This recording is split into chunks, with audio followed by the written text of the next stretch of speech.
Hello, everyone. Welcome to BayernNow, the ultimate Bayern Munich fan channel. Man, my body is just beat up, man. So y'all want to see what happened yesterday? I took up boxing, sparred someone. I knocked him down twice. He knocked me down once. Man, I'm pretty good at boxing, man. KSI, bro. Put me on that undercard, G. All right. Look, it's true. Tanguy Nianzou is off to Villarreal, Sevilla. Honestly, a La Liga team in the top four, so Champions League football. Apparently, Southampton and Fulham wanted him, but Tanguy chose the prestige of the mighty Sevilla. But it's not bad news, actually. I think this is actually a great deal from Bayern. No, seriously. I'm reading the details of this agreement, and I don't know how Sevilla decided this was a good deal. This is stupid for their perspective, but from our perspective, it's a freaking amazing deal. So credit to Brazo. Now, we don't want to lose any player, but if a player wants play time and the manager has Upamecano to choose from, Lucas Hernandez to choose from, and a 67 million de Ligt on the bench, there's really only one option. Like Brazo said, we bought Nianzou under the assumption that by this point in his career, he would have been an established player. But his injury didn't help him.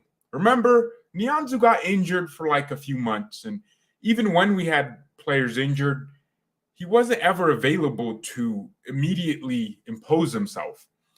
And I think we still had Hansi Flick at this point, right? Flick would have definitely used him because he liked the player. And then fast forward, he got back from injury and then got injured again.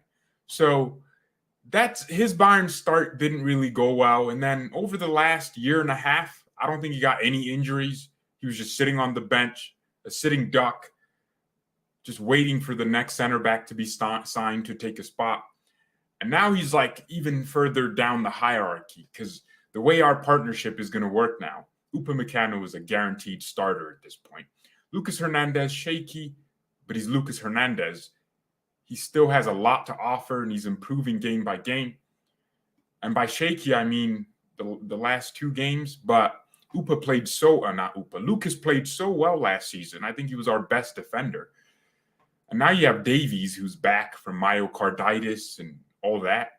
So he's back fully, and he's performing his life out. So you can't move Lucas to left back to bring de Ligt in and Davies on the bench because Davies is balling. Pavard's balling because he knows if I don't play well, there's a freaking Moroccan, or is he Algerian? Well, Noose is on the bench and he's ready to take my spot. So there's a lot more impetus from our team to perform. Sabitzer knows if I don't perform well, Gravinic is going to take my spot. So that's the beauty of having the squad depth that we have. It's going to be really useful in April. So people would have thought, oh, Nianzou's going to stay because he's a backup to Upamecano and de Ligt is a backup to Lucas Hernandez. And to that, I will say, he doesn't want that. The kid wants to be starting games. Here are the details for this Nianzou deal. So yesterday, I did say we have a buyback clause, but it's more. The fee is 16 million euros plus 4 million in probably easily achievable add-ons. So around 20 million, that's the fee, which is really good because we got him for free from PSG. We have a buyback clause, which is valid from next summer. We have a sell-on clause, 22.5%, which means if they sell him, we get 22.5% of the money. They don't sell him to us, that is. We also have a matching right. If a club bids for Nianzou below the fixed amount of the buyback clause, which I don't know which amount would be the buyback clause. I'm guessing the buyback clause is around 40 million.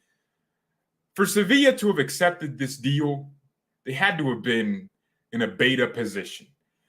They were desperate. They needed a player that had the potential Jules Koundé gave them and could also offer them a solution now. And they chose Nianzou. So that's a really good deal from them. And he's going to be playing in the Champions League. So I'm excited. I can actually watch Nianzou play. So Bayern Munich have a matching right. If a club bids 25 million or 30 million, and that's probably lower than the buyback clause, then Bayern have the right to match the offer if Sevilla were to accept. Also, if Sevilla sell him to anyone, they have to tell us, like we get the right to know if he's linked to anyone. That's crazy. And Nianzou's leaving Bayern. Nice farewell message. It literally doesn't sound like a farewell. It sounds like, I'm going on loan. If I perform, you'll buy me back. Here's what Brazzo had to say. And pay attention. We signed Nianzou 2 years ago because we believed in his big potential. Nothing has changed about that. At the moment, however, we are very well and flexibly equipped defensively. It was now the player's wish to get more playing time. We wanted to give him the chance of more playing time in this phase of his career, and have therefore agreed to a transfer with Sevilla. We'll be watching Tanguy's development closely because Bayern have the option to bring him back to Munich. Sevilla FC are getting a great and very talented guy. So that's Brazzo saying we have the option to bring him back. We'll be watching his development closely. The reason I think this alone wouldn't really have worked, maybe Sevilla were like, all right, we don't want a loan. But Bayern were like, all right, we'll do something better. We'll sell him to you permanently. We get a buyback clause that's active from next summer. So if he performs his life out at Sevilla, and we have a need for a center back, we can always buy him back. It's not like Tanguy didn't understand the situation. No, he does. He understands that he's a young player. He had injuries at the beginning of his Bayern career that kept him from getting a chance when he could have gotten more chances. And now he's going to have to perform in Sevilla to get Bayern's attention. If Tanguy never performs at Sevilla, then Bayern did great by selling him and getting a sell-on clause percentage, which means we make money if they sell him. Great business. That's passive income if you think about it. Because Sevilla, if Tanguy becomes a great center back, he's not going to stay at Sevilla, is he? He's either going to come back to Bayern or some Premier League club is going to buy him. So in that case, we get 22.5% of that money. So this is great. This is amazing. I mean, I don't think Tanguy would have forced himself out of Bayern if Bayern told him, hey, we're going to give you a bit more playing time. But he wanted playing time, and Bayern couldn't just say, all right, we'll play you more. We'll play you in the cup games. That wasn't enough for him. So he clearly had more ambition to play football games. So, yeah, I really want this kid back if he performs. I think he's an impressionable, he's an impressing player. You see his play style, close to Upamecano, but I think his passing, he's confident, man. He's a confident kid when he plays. I remember the preseason games versus Ajax last season. He did really well, and I was like, man, this is his season, right? I really need Nianzou to go to Sevilla, have like 2 seasons of just amazing, just composed, kind of like William Saliba did for Arsenal. And then we buy him back. And I think us buying him back would add more confidence to him because he's like, all right, so I went there and I did something. Now I'm coming back to be a guy here at Bayern. But you can't easily be a guy here. You have Upamecano, Lucas Hernandez, De Ligt, who are going to take a lot more responsibility this season. Guys, Bayern have only conceded 1 goal in the Bundesliga so far. That's good. And I don't think we'll concede too many goals this season. I think our defending in transitions is getting better. Now, in bigger games like Leipzig and Dortmund, we conceded very quickly. We are susceptible to the Pavard penalty error. We are susceptible to that. That's okay with me, as long as we're not conceding goals from transitions, counterattacks, the same kind of goals we were conceding last season and probably for the last 5 years. So we will concede less goals this season, and I'm excited about that. But I'm also more excited to see the connection that Upamecano and Lucas Hernandez can build and the pressure they're going to get from De Ligt. De Ligt will play games. I see these Juve fans saying, what happens when you leave Juventus? And it's like De Ligt on our bench, sad. He's not sad. He just understands that he needs to play his way into this team. That's the beauty of squad depth. Juve fans don't understand that because you buy Pogba, and Di Maria, and they immediately start for you.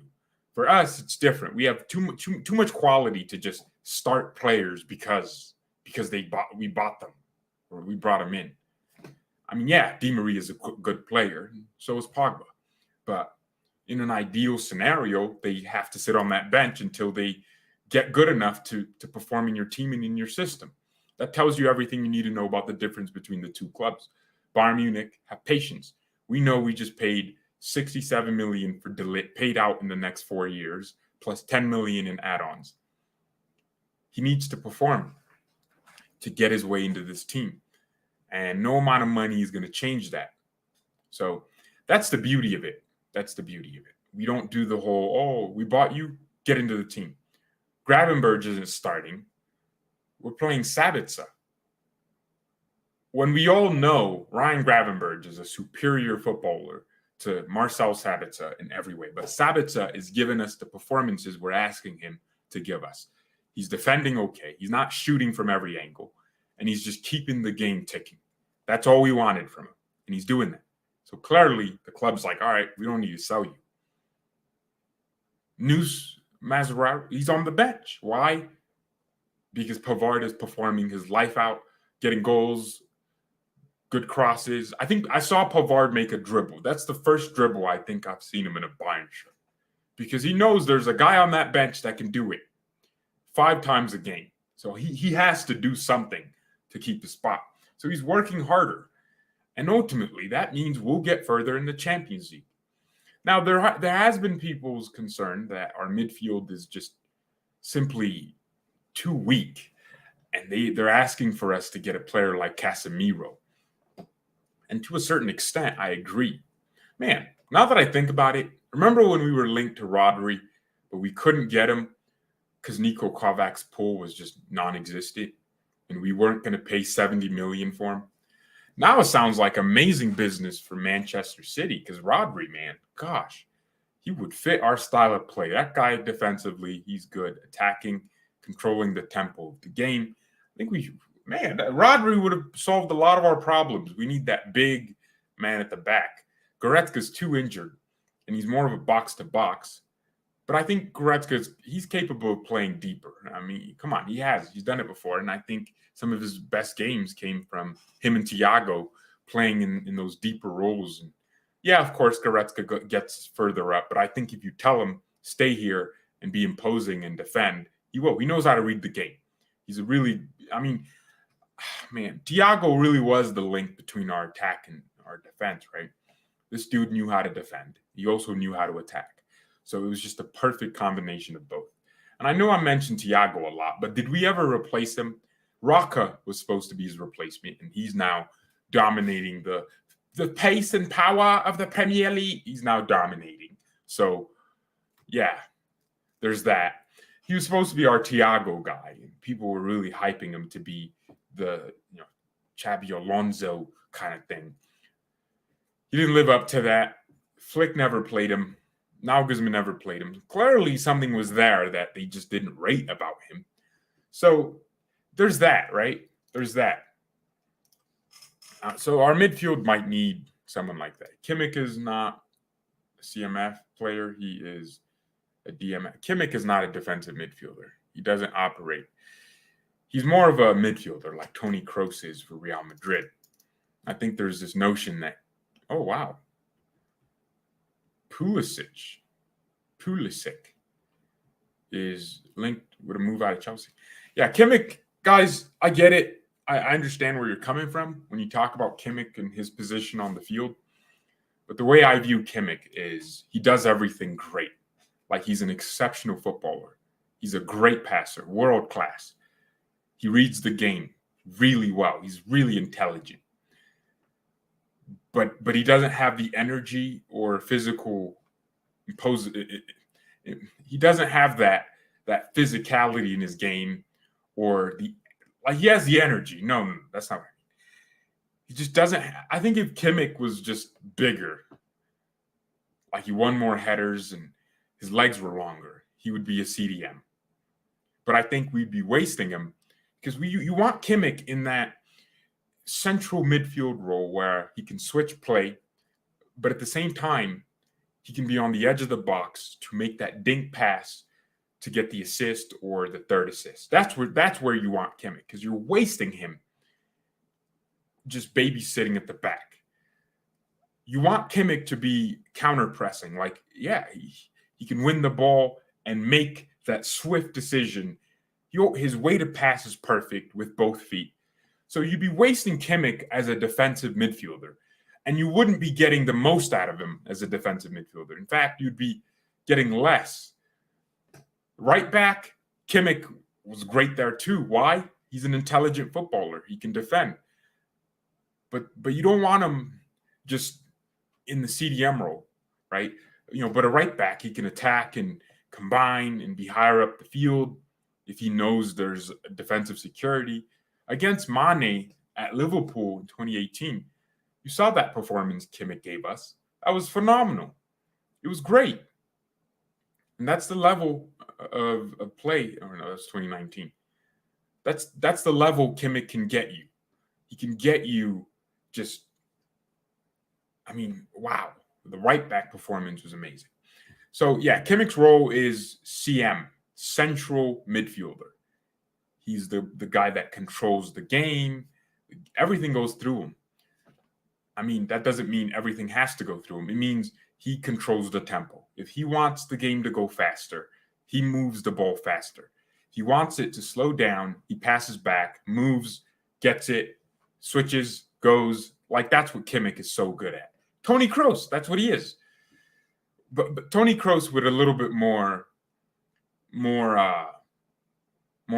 energy in him. Toni Kroos with slightly more energy. That's what Kimmich is. Like, and there's nothing wrong with what Kimmich does. But you can't just play him at CDM and expect the same Kimmich to get assist, goals here and there, to get third assist, but then also defend like a boss. That's where you need I hate him. I don't like him. I don't rate him, Casemiro. But that's the scenario you would want a Casemiro. Someone just big, blocky, and just knows how to defend. Who can be a third center back, but also just read the game so well. I don't rate Casemiro, but man, I rate his ability to read the game, make the right tackle. And the tactical fouls he makes, that guy is so he's such a sissy. Like, he'll foul someone and start crying. He starts crying. So, yeah, what midfield would we need? I think Thiago is the difference maker. Thiago and Kimmich, that midfield is crazy. But Thiago and Goretzka, what Thiago gives you is, I don't know why, but he's just slightly more physical than Kimmich. And he just reads the game defensively better. And he's just more imposing than Joshua Kimmich. I don't know what it is. Thiago did look bigger. He was more muscular. Not muscular. He's just a bigger guy. Kimmich is just, he doesn't have too much muscle. And I think Thiago, I don't know, he just had the finesse to turn on pressure, whereas Kimmich, he doesn't really turn on pressure. He passes through pressure, which is what you need. You need, Man City have Gundogan, but they also have Bernardo Silva, who they're using in a deeper position now, where Bernardo will dribble through pressure, but Gundogan will pass through pressure. You need both. So that's what we had with Kimmich and Thiago. But now that we don't have a Thiago, I'm looking for Ismail Benassar, guys, who is worth 40 million from AC Milan. And Liverpool are apparently looking at him, man. Like, bro. Oh my gosh. Ismail Benassar has a 3 million per season contract at AC Milan. Wow, dude. They're trying to renew his contract, and that's how much they're paying him? Brother. That's insane. Well, Benassar is 24 years old, and I think he's literally Thiago's regen. If Bayern want to replace Thiago, don't look at some 18-year-old. Look at this guy, Ismail Benassar. He's left-footed, so it's slightly different, but he has the technical finesse that Thiago gave you. It's slightly less because he's not Thiago all the way. He gives you the turn on pressure, but man, that boy can defend. He just has that. Thiago was his inspiration. Benassar would do interviews, and he's like, I love how Bayern play with Thiago. He's twerking for us. That's how I view it. Bayern just want Limer. And the reason Limer doesn't work for me is because, yes, I think he would help us defend transitions better. But boy, he just doesn't, he's not technically gifted. He doesn't have the finesse to turn on pressure. You watch Limer play and he'll win the ball back and he'll have a miscontrol. And it's like, that's the margin in a Champions League game. You got to control the ball as soon as you get it. Control it. But Limer just doesn't give you that. And yeah, I do rate him to a certain extent. I think Konrad Limer is, he's a Leipzig player. He's one of their best players, but I think he'd be a really average player in Bayern's system. Because really, we have the ball for about maybe 70% of the games, 65% of the games. No, 65% of games, right? We have the ball. So the other 30%, that's where he's useful. 30%, 35%, 40% of the game. Against Man City, it was like 50-50 possession, right? So those are the only games where he might shine because of this, imposiveness. He's winning the ball back. But if he doesn't know what to do with it and doesn't have the finesse to switch the ball and just keep it when he wins it back, then, it's kind of pointless. Like I'll watch Limer make a tackle, but then the tackle made the ball go back to the opposition. So sometimes he wins the ball just to win it. And then it goes back to the other team. Now he's forced to run around. So Limer's good in a specific system, but the way we play, even under Nagelsmann, his former coach, he just doesn't fit, man. I don't know where he fits. He's not a specialist CDM, and he can't play that role. He's a pressing machine. He's Kimmich with slightly more height and just faster and taller and more, probably better with tackles and winning the ball back. But when it comes to football, Kimmich is a legend and Limer is an amateur. That's the difference. So when you get someone like Benassar, he gives you the technical finesse Thiago did, but also gives you the work rate that Thiago gave you. That's why I want that. I don't know why Bayern have never been linked to Ismail Benassar.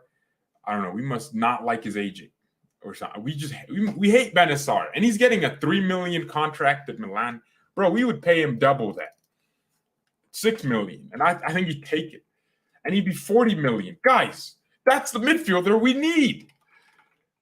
Man United, get that guy. I'm going to puke. He's literally what they think De Jong will be. And Benassar doesn't get injured as much as Thiago does. So, y'all got me crying, man. I can't believe George is racist towards black people's like me. Wait, I'm racist towards black people? Guys, how does that work? How does that work, man? Is Benassar a destroyer? He's like Thiago. So if you consider Thiago, look, in a big game where you're playing against someone like maybe De Bruyne, you love a destroyer, or a Messi. Casemiro is so useful in those games, right? Players like Casemiro, those destructive players. But in a league game where you need control of the ball, Casemiro is a liability. He just doesn't have he's Brazilian, but man, his legs don't feel Brazilian. They feel English. Casemiro is Brazilian in big games and English when he needs to control the game. So destroyers are useful, but I think you can have both. You can have someone like Thiago Alcantara who can control big games, which watch what Thiago did against Man City. Just beautiful football.